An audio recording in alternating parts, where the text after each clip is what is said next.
ঘটনাটার একটা উপাখ্যান আছে, সেটা হলো আপনারা জানেন রঘুনাথ ভট্টাচার্য। স্বর্গস্বামীর মধ্যে আমরা বলি না জয় রূপ সনাতন ভট্ট রঘুনাথ। ভট্ট রঘুনাথ, রঘুনাথ দাস একজন আর ভট্ট রঘুনাথ আর একজন। আমাদের সিলেটবাসী তখন মিশ্রের পুত্র, যিনি এই সিলেট দক্ষিণ ঢাকা দক্ষিণ থেকে যখন নবদ্বীপে চলে গেলেন বিদ্যা পাঠের জন্য, নিজের পরিবারকে নিয়ে যখন চলে গেলেন, সেখান থেকে মহাপ্রভু আবার তপন মিশ্রকে বলেছিল তুমি কাশীতে যাবে। আমাদের এই সনাতন কৃষ্টি কালচার, বৈদিক রীতি বা সংস্কৃতি যে শিক্ষা, এটা সবচেয়ে ভালো ছিল সেই মিথিলা, যেটা এখন নেপালের ভিতরে পড়েছে মিথিলা। আর একটা হলো আমাদের বেনারস বা কাশী।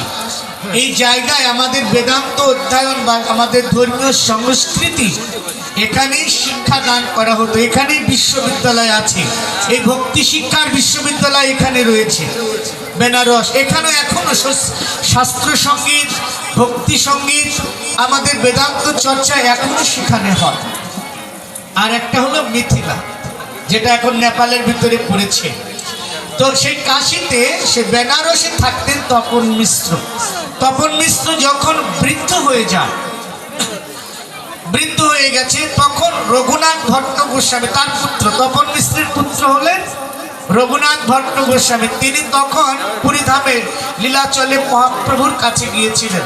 নিজের বাবা মাকে ফেলে সে এখন সন্ন্যাসী হতে গিয়েছে, সব ত্যাগ করে চলে গেছে। তখন মহাপ্রভু বলছিলেন যে দেখো, ভট্টাচার্য কাদের বলে জানেন তো? ভট্টাচার্য যিনি ব্রাহ্মণদেরও যিনি শিক্ষা প্রদান করেন। এখন তো এমন এসেছে, ব্রাহ্মণ যারা, ব্রাহ্মণ কারা গো? সম দম তপ শৌচ ক্ষান্তি উদারতা জ্ঞান বিজ্ঞান আস্তিক্যম ব্রহ্ম কর্ম স্বভাবজম।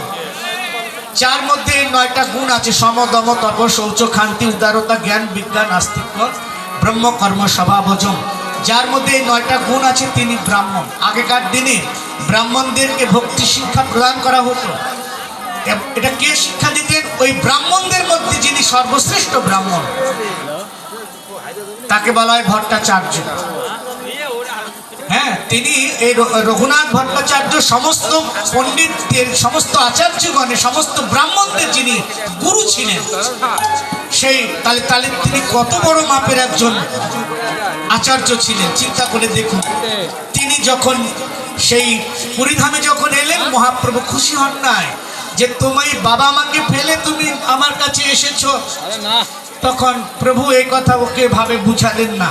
তখন এই গল্পটা মহাপ্রভু রঘুনাথ ভট্টাচার্যকে শুনিয়েছিলেন। শোনো, ওই মহারাষ্ট্রে একজন ভক্ত ছিল গো, যে কথাটা আপনাদের শোনাচ্ছি। সে কোনোদিন ওই মন্দিরে যেতেন না, লক্ষ্মী নারায়ণের সেবা করতো না, ভগবান বলে কিছু মানতো না, বলতো আমার বাবা মাই আমার ভগবান। এত তার পিতৃভক্তি মাতৃভক্তি দেখে স্বয়ং নারায়ণ শ্রী মন্দির থেকে বের হয়ে এলেন। একেবারে মন্দির থেকে ভগবান বেরিয়ে এসেছেন তার ভক্তিতে প্রসন্ন হয়ে। এসে বলছে, দেখো তোমার ভক্তিতে আমি বড় খুশি হয়েছি, তুমি এখন আমার সেবা করো। বলে, আমি তোমার এখন সেবা টেবা করতে পারবো না, তোমার সেবার আগে আমার ভগবান হলো আমার মাতৃদেবী পিতৃদেবী, তাদের সেবা করবো। তো বলে, আমি কি এখানে দাঁড়িয়ে থাকবো? বলে, হ্যাঁ, তুমি এখানে দাঁড়িয়ে থাকার দরকার নেই, আমি তোমাকে একটা ইট দিচ্ছি। ইট একটা ইটে দিয়েছিল। বলে, ইটের উপরে তোমার মন চাই দাঁড়িয়ে থাকো, মন চাই এখানে বসতে পারো, আর এর চেয়ে আমি তোমায় বেশি কিছু করতে পারবো। এর মধ্যে তখন মহারাষ্ট্রে একটা হয়ে পড়ে গেছে। কি ব্যাপার? পূজারীরা মন্দিরে এসেছেন, মন্দিরে সেবা করতে এসে দেখেন নারায়ণ বিগ্রহ আর নাই, মন্দিরের ভিতরে ঠাকুর নাই। কই গেল কই গেল? এটা কাজ হয়েছে। মন্দিরে পূজারী চিন্তা করছে ঠাকুর গেল কোথায়। মন্দিরের ঠাকুর হেরে গেছে, হারিয়ে গেছে। শেষ পর্যন্ত খুঁজতে খুঁজতে গিয়ে দেখে ওই ভক্তের বাড়ির সামনে গিয়ে দাঁড়িয়ে আছে।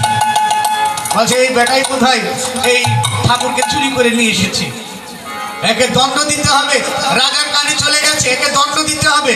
শ্রী নারায়ণ তখন বলছে, দৈববাণী প্রকাশ করলেন, এই বৎসরা, তোমরা একই করছো, তাকে কি দণ্ড দিবে? আরে তার ভক্তিতে আমি মন্দির থেকে বেরিয়ে এসেছি। জগতে এমন পিতৃভক্তি মাতৃভক্তি আমি জগতে